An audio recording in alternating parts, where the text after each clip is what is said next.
안녕하세요. 뷰앤풀 대표원장 황원장입니다. 오늘은 저희 뷰앤풀의 대표 시술이죠. 이 써마지에 대해서 많은 분들이 궁금해하는 거를 좀 정리를 해서 말씀드려보는 시간을 가져볼까 해요. 제가 빈출 질문들을 좀 정리를 해봤거든요. 한번 시작해 보겠습니다. 질문해 주세요. 원장님, 고객님들께서 써마지 많이 하러 오시는데 통증이 많이 아픈가요? 굉장히 아픈 편인 것 같아요. 물론 개인차가 좀 있는데 잘 참으시는 분들은 좀 잘 참으시는 분들도 있어요. 근데 그런 분들도 나가실 때 반응 보면 유실장 어때요? 아파하세요? 아니면 좀 괜찮았다 그래요? 많이 엄청 아파하시는 것 같아요. 엄청 아파하시죠. 저희 병원이 좀 세게 하는 편인 것 같아요. 뭐 병원마다 에너지 강도는 좀 차이가 있을 수 있는데 뭐 이 정도 하는 게 좋다, 아니면 이 정도만 해도 충분하다 이렇게 하시는 분도 있고, 아니면 조금 세게 해야 좋다 그렇게 생각하고 좀 실제로 세게 하는 병원도 있어요. 저희 병원 후자이고 좀 이게 쉽지 않아요. 시간도 많이 긴 편이기 때문에 시술 받으시는 분들이 통증 때문에 좀 힘들어하는 경우가 많아요. 그래서 미용 시술하면서 나는 왜 처음에는 이런 걸 왜 수면으로 할까 좀 이해를 못했었는데 여러 케이스를 하다 보니까 충분히 이해가 되더라고요. 이 수면 할만하다. 실제로 많이 아픕니다. 그럼 써마지 효과는 언제부터 나오나요? 시술을 하고 난 당일날 바로 직후에 파우더룸 같은 데서 얼굴을 확인해 보시면 얼굴에 좀 광이 난다 이런 거 느끼실 수 있을 거예요. 그런 피부결이 좋아지는 거는 즉각적인 효과로 바로 확인하실 수가 있을 것 같고, 이 콜라겐이 차오르는 거는 한 달 정도 기다리셔야 돼요. 그래서 그 정도 시간이 지나면 얼굴이 조금 부풀어 오른다, 좀 부드럽게 채워진다 그런 느낌을 가지실 수 있을 거고, 일반적으로 6개월 차에 최대 효과가 나온다고 알려져 있습니다. 써마지 부작용은 없을까요? 부작용이 없는 미용 시술은 없다고 할 수 있어요. 어떤 미용 시술도 부작용이 생길 수가 있지만 써마지도 마찬가지로 생길 수 있어요. 뭐 불금증이라든지 시술을 하고 나서 한동안 건조할 수 있어요. 열이 얼굴에 많이 가해지는 거기 때문에.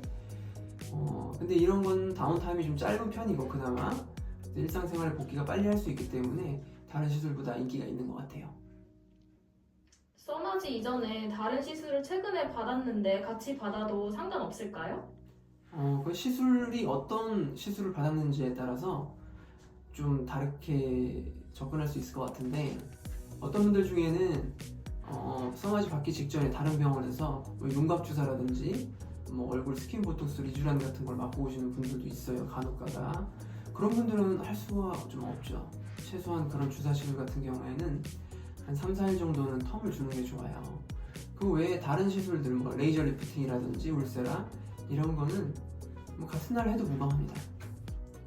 써마지를 추천하는 유형과 추천하지 않는 유형이 따로 있나요? 얼굴형에 따라서 할 수 없다, 있다 이런 거는 거의 없는 것 같아요. 대부분의 얼굴형에 추천이 가능하고, 다만 이런 분들이 있어요. 이 써마지가 이제 써마지 리프팅이라고 하니까 우리가 막 얼굴이 이렇게 막 이렇게 올라가고 싶습니다, 뭐 이렇게 얘기하시는 이제 고객분도 계신데, 써마지는 안티에이징 장비예요. 그러니까 노화를 좀 부드럽게 해주고 우리 피부를 좀 관리하는 관리 장비라고 보시면 되는데, 이렇게 올라가진 않아요. 이런 거는 이제 좀 다른 거상이라든지 실리프팅 이런 쪽으로 접근하셔야 돼요. 즉 이제 기대치에 따라서 이 결과에 대한 만족도가 달라질 수 있기 때문에 그런 부분을 하기 전에 의료진하고 충분한 상담이 필요할 것 같아요. 그러면 써마지와 함께 받으면 좋은 시술 어떤 게 있을까요? 일단 같이 하면 좋은 게 너무 많죠. 일단 울세라, 울써마지라고 하죠. 울세라도 같이 하면 너무 좋고, 티타늄이라고 해서 또 울세라 정도의 깊은 층도 자극해 줄 수 있는 그런 레이저 장비도 있고요. 그리고 기본적으로 스킨 부스터류는 같이 많이 해주시는 편이에요. 이제 얼굴에 영양제를 직접 주사를 통해서 집어넣는 시술이죠. 써마지 주의사항은 뭐가 있을까요? 일단 보습을 잘 해주셔야 돼요. 아까도 말씀드렸다시피 열이 얼굴에 많이 가해지기 때문에 한동안 건조할 수 있어요. 보습을 충분히 잘 해주셔야 회복이 좀 빠르고, 그리고 이게 고주파열이기 때문에 열을 좀 머금고 있는 게 콜라겐 재생에 좀 도움이 됩니다. 그래서 한동안 한 2주 정도는 좀 미온수로 세안을 해주시는 게 좋아요. 원장님, 제가 20대인데 20대에 써마지를 해도 괜찮을까요? 괜찮습니다. 제가 실제로 20대 분들도 종종 해요. 이렇게 보면 대학생도 한번 해본 적이 있는데, 그래서 한번 대화를 한번 해봤어요. 어떻게 이렇게 26살이셨는데 이렇게 써마지를 찾아서 하시게 됐냐 물어보니까 자기도 아름답게 나이가 들고 싶어서 미리 하는 거다, 그렇게 말씀하시더라고요. 뭐 연령대에 따라서 뭐 안 되는 나이는 없는 것 같습니다. 자기가 이제 우리가 20대만 넘어도 이제 콜라겐 최대치가 이제 점점 콜라겐 최대치에서 점점 얼굴에 콜라겐이 줄어드는 시기니까 일찍 시작하면 더 좋을 것 같아요. 써마지를 매년 받다 보면은 나중에 피부가 얇아질 수도 있나요?